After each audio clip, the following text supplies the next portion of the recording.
Okay, you guys, I wanted to share some of Professor Sam Vaknin's video.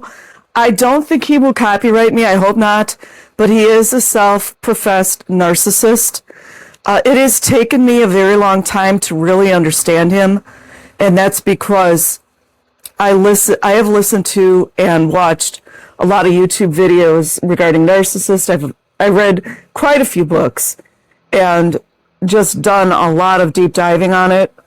And basically it's a lot of people, who's going against the word narcissist, but it really doesn't matter what a person is called.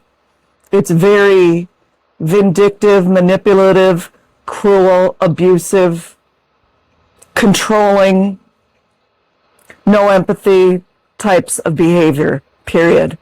So I tried to put closed captions. He does not have it on, unfortunately, but he has a bit of a German accent, but this is very good.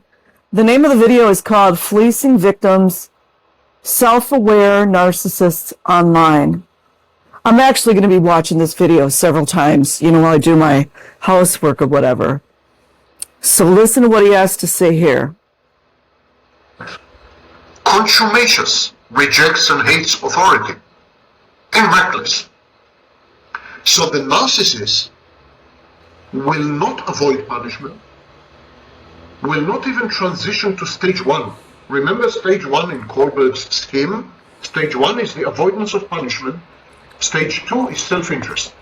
To remind you, according to Kohlberg, the child's moral reasoning initially, stage one, is based on punishment, on direct consequences of the child's actions. Sir, I stopped it in a really weird place, but he's talking about, I believe, another psychologist, Kohlberg, which of course I haven't studied. I did go online and look for some things written by him. You guys, it's all the way in psychoanalyst, psychologist, psychiatrist, psychiatry language. It's it's good, but you better be able to understand other terminologies. Anyways, just want to add that. Child anticipates and foresees and predicts punishment, and to avoid it, he imposes constraints and limitations and restrictions on his own behavior. Similarly, a bit later, in stage two, the child begins to weigh his options, his behavioral options, to weigh them in terms of punishment and reward. And the child tends to gravitate towards the rewards.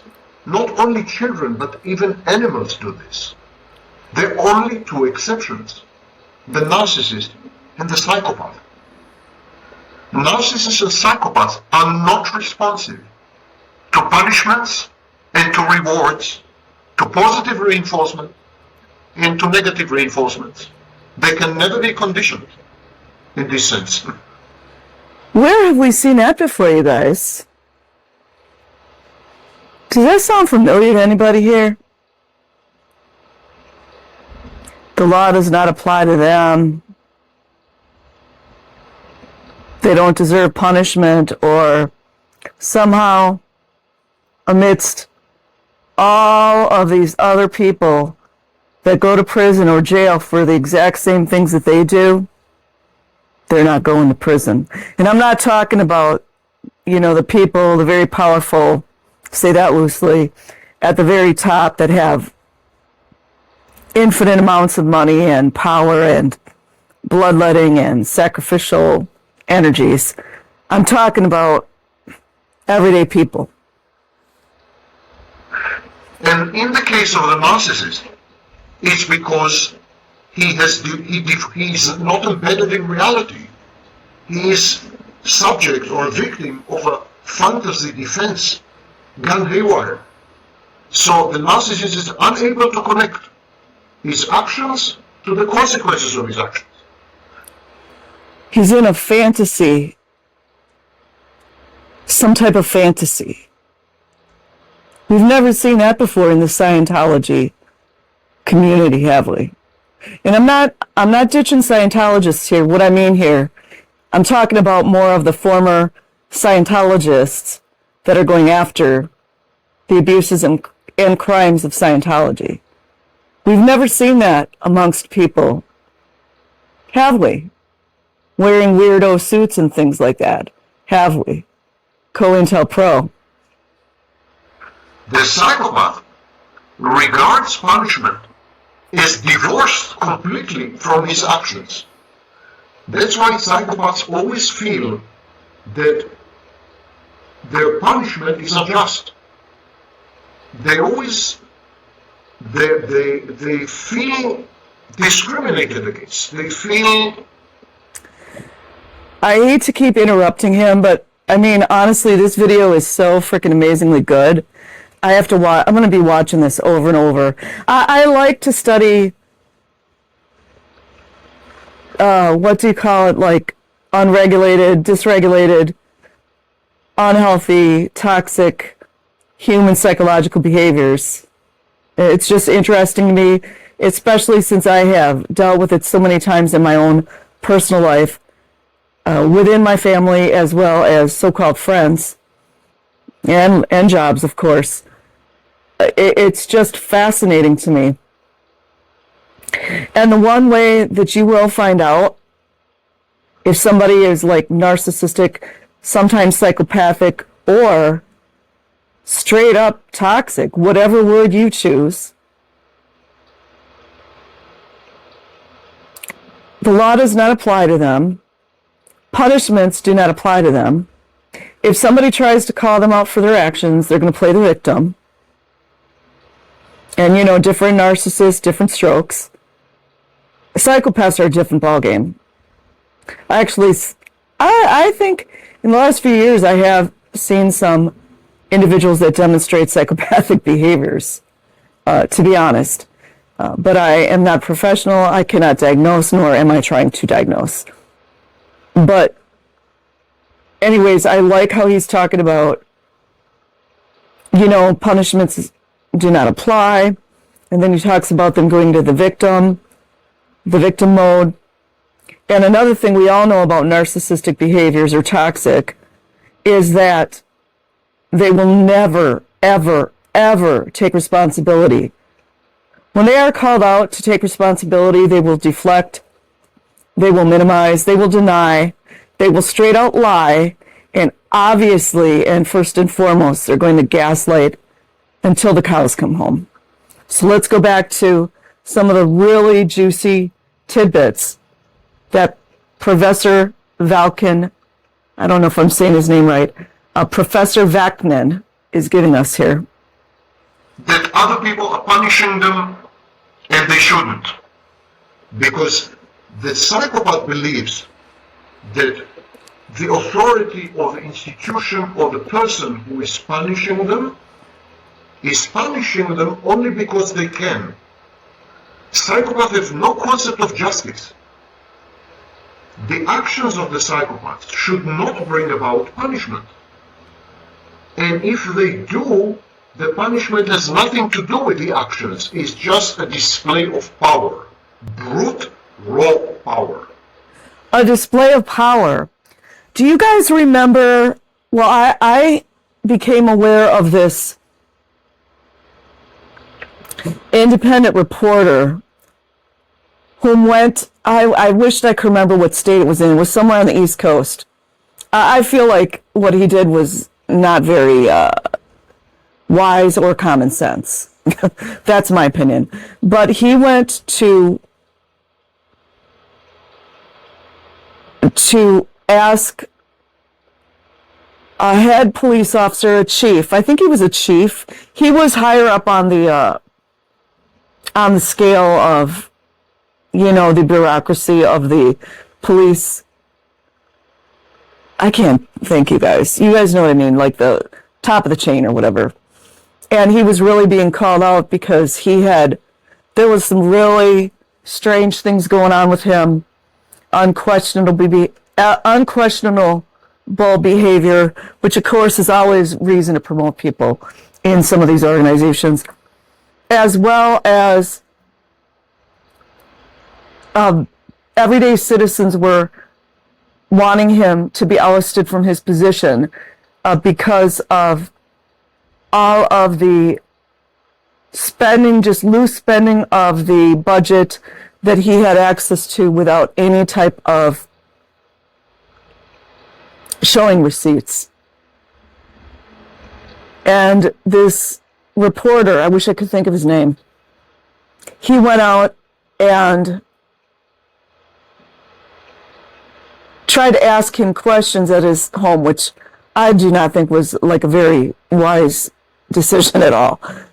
And this dude, this chief of police guy, or whatever his title was, came out armed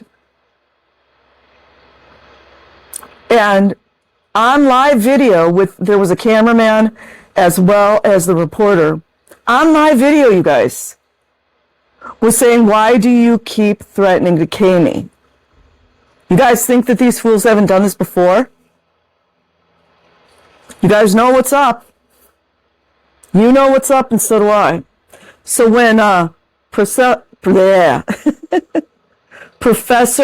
Vaknin was talking about, in loose terms, I'll say, that they don't have to answer to anyone. It reminded me of that. So let's go back to him. Look what he's doing with his hands, you guys. Where have we seen that before?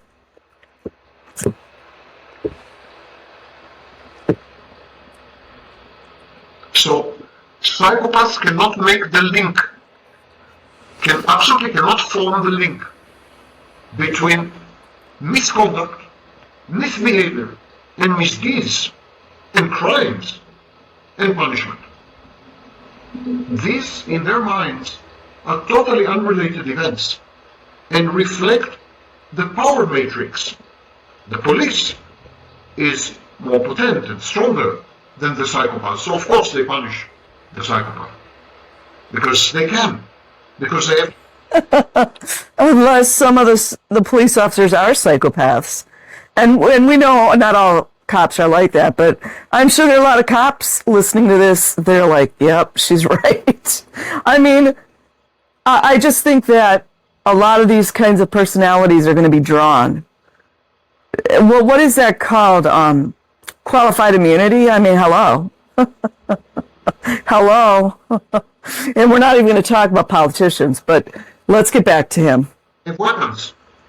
Because aggression and violence are normal modes of communication and interrelatedness in the psychopath's world.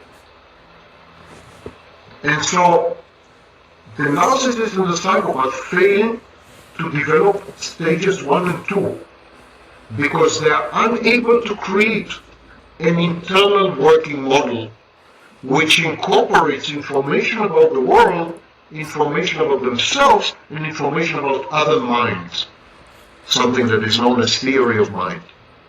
This failure to develop an internal working model is the outcome of an earlier failure to come up with a constellated, integrated self, or what Freud used to call ego. Narcissists and psychopaths don't have a self. They don't have an ego.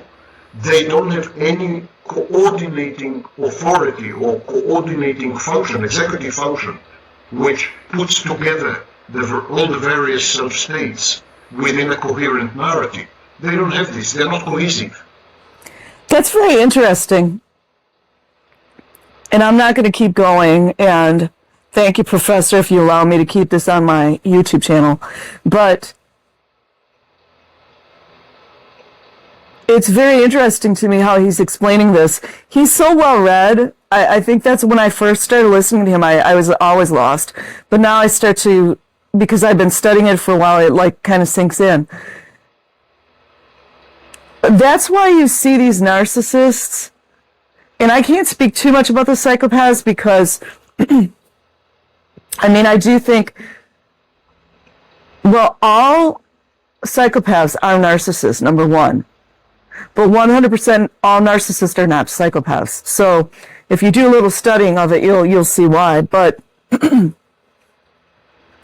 excuse me. That's why they always have to create like a false narrative. Oh, I care about women's rights. I care about victims. You know, that might be one. Or, I don't know, I love puppies, or something to manipulate other people to believing, oh, they're such a great person. And meanwhile, they're sucking every dime out of people, or they're using a woman for sex, or they are, what's the other thing I was thinking of? I mean, obviously con artists come into this one. I'm trying to think of other narratives. Well, we see how many of these so-called religious leaders, ecclesiastical leaders like either Scientologists or Mormons or Catholic priests, and Catholic, that goes deep, you guys, but we see how many of them are coming out finally. A lot of them are not being punished, but they're going to get theirs eventually, as far as the abuse of children. So they were putting on this false facade to the world that they were such this pious, good-natured, loving human being. Even the book that I had read of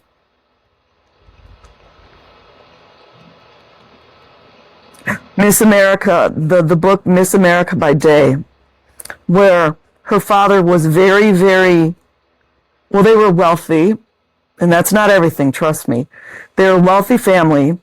He was very powerful. I forgot what industry he was in. And meanwhile, he was abusing her, his own daughter, every night. From the age, I think from the age of 3 or 4 years old until she left the house. Make it even worse, the mother knew. So these people are everywhere. I don't think they're people. They're kaleidoscopic, they're fragmented. So they experience their own lives as dissociated and disjointed. And so they can't see, there's no causation, there's no cause and effect in the narcissists and psychopaths' lives and minds. A doesn't lead to B necessarily, crime doesn't lead to punishment necessarily. It could and does happen that A and B co-occur. So even if B follows A on a regular basis, in the psychopath's mind, it doesn't mean that A causes B. So they don't correlate it. And I want to make a disclaimer. I did not ever imply that Professor Vaknin was doing some type of hand sign. We just know that certain groups use that sign, that's all. I use it too when I'm thinking. So anyways, let's listen to a little more, and then I'm gonna end it for a minute here. That B is somehow related to A in a highly correlated manner. There's no correlation, let alone causation. Everything is just a hodgepodge of totally random events. So they don't chaos. Don't even enter stage 1 and 2. And of course, consequently, they never graduate to stages 3, 4, 5, and 6. I will bet Liz Gale would be interested in this since she has a degree in child development. Anyways, as much as I want to continue on with this, I think that would not be fair for me to air his entire video, but it is so freaking good to me, in my mind. So I hope that you guys go and watch his whole video if you have a minute, or, do it while you're cleaning house or after work, or, whenever you have some time. To me, it's delicious. So have an amazing day, and I will leave a link to the original video in the description box. Peace.